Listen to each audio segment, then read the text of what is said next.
कभी सोचा आपने कि किसान कौन है? कभी सोचा, कभी ब्रेकफास्ट की टेबल पर, या कभी लंच करते हुए, या कभी डिनर करते हुए, कभी भी तो सोचा कि आखिर ये किसान है कौन? कौन है जिनकी आत्महत्याओं की खबर से अखबारों की स्याही लाल हो जाती है? कभी सोचा आपने? यदि नहीं सोचा तो ज़रूर सोचिए, क्योंकि यही वो अन्नदाता है जिसकी वजह से हमारी थालियाँ गुलजार हो जाती है, हमारी भूख शांत होती है। किसान तो अपना काम कर रहा है, वह अन्न उगा रहा है, हमारा पेट भर रहा है। हमें भी अपना काम करना चाहिए। हमारी जिम्मेदारी है कि यदि हमारा अन्नदाता मुश्किल में है तो हम भी उसके लिए आवाज़ उठाएं। किसान की कोई बड़ी ख्वाहिशें नहीं होती है साहब, वह तो सिर्फ अपनी खेती किसानी बचाना चाहता है, और वह भी अपने लिए नहीं, हम सब के लिए, पूरे देश के लिए और पूरी दुनिया के लिए। बड़े बड़े लोगों की थाली में जो स्वादिष्ट व्यंजन परोसे जाते हैं, ये सीधे ही नहीं आ जाते। इसके लिए किसानों को रात हो या दिन, सर्दी हो या गर्मी, आंधी हो या तूफान, सभी प्रकार के मौसम में अपना पसीना बहाना पड़ता है। लेकिन फिर भी ये बड़े लोग उसका मजाक उड़ाने और शोषण करने से कभी पीछे नहीं हटते हैं। किसान अपनी ज़मीन को जोतने के बाद जब बीज लेने पहुंचता है तो बीज कंपनियां भी उसका शोषण करती है। कई बार तो उस बदनसीब को खराब बीज दे दिए जाते हैं।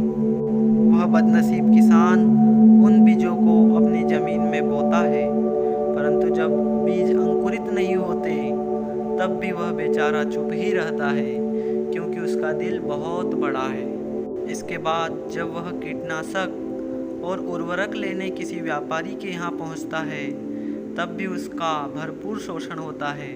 फिर भी वह बेचारा कुछ नहीं बोलता और अपनी वही मौन साधना के कारण चुप ही रहता है।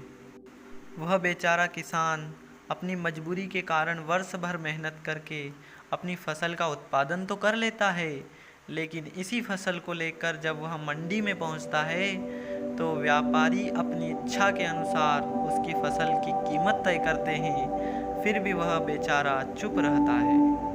परंतु जब इलेक्शन का समय आता है तब बड़े बड़े नेता किसान से वोट की भीख मांगते हैं, उसे आश्वासन देते हैं कि आने वाले 5 सालों में हम तुम्हारी तकदीर बदल देंगे। उस समय भी वह भोला भाला किसान अपना अमूल्य वोट आसानी से दे देता है।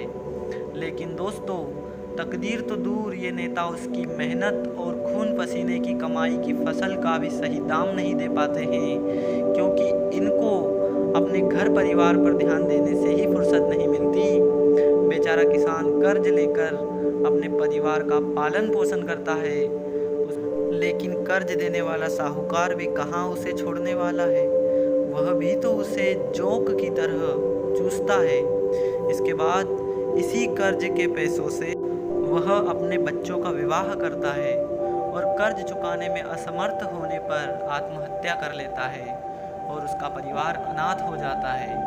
किसान कभी भी मेहनत से नहीं घबराता, क्योंकि मेहनत तो उसके जन्म के समय से ही ऊपर वाला उसके नसीब में लिख देता है।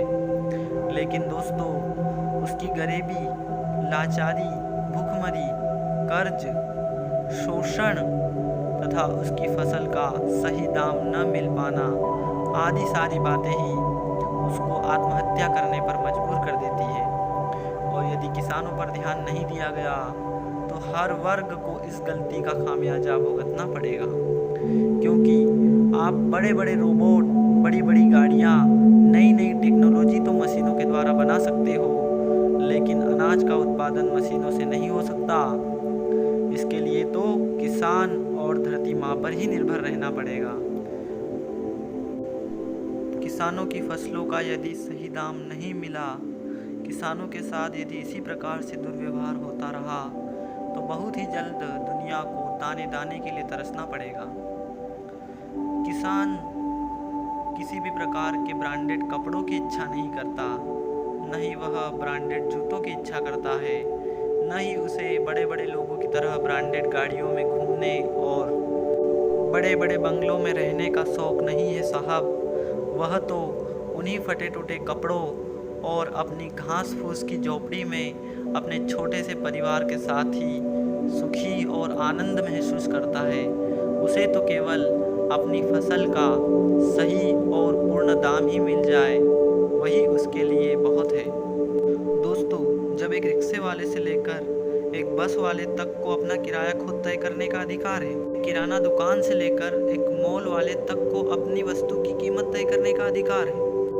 देश के अंदर बड़े बड़े खिलाड़ियों और बड़े बड़े एक्टरों पर करोड़ों रुपए सरकार खर्च कर देती है, क्योंकि सरकार को इससे रेवेन्यू मिलता है। लेकिन किसान का क्या साहब, किसान की फसल का रेवेन्यू थोड़ी मिलता है।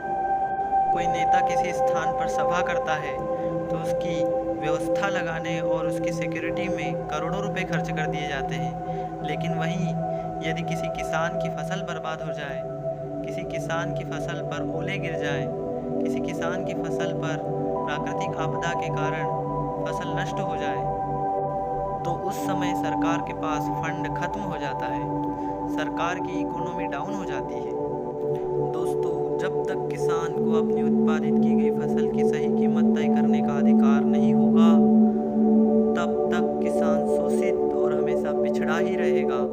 तो मेरा सरकार से एक ही निवेदन है कि संसद में एक ऐसा कानून पास किया जाए जिसमें खेती को उद्योग का दर्जा दिया जाए। जय जवान जय किसान। दोस्तों, यदि आपको ये वीडियो अच्छा लगा हो तो इसे अधिक से अधिक शेयर करें। दोस्तों, अगर आपको ये वीडियो अच्छा लगा हो तो इसे लाइक करें, तथा यदि आपने अभी तक हमारे चैनल को सब्सक्राइब नहीं किया है तो इसे सब्सक्राइब करें।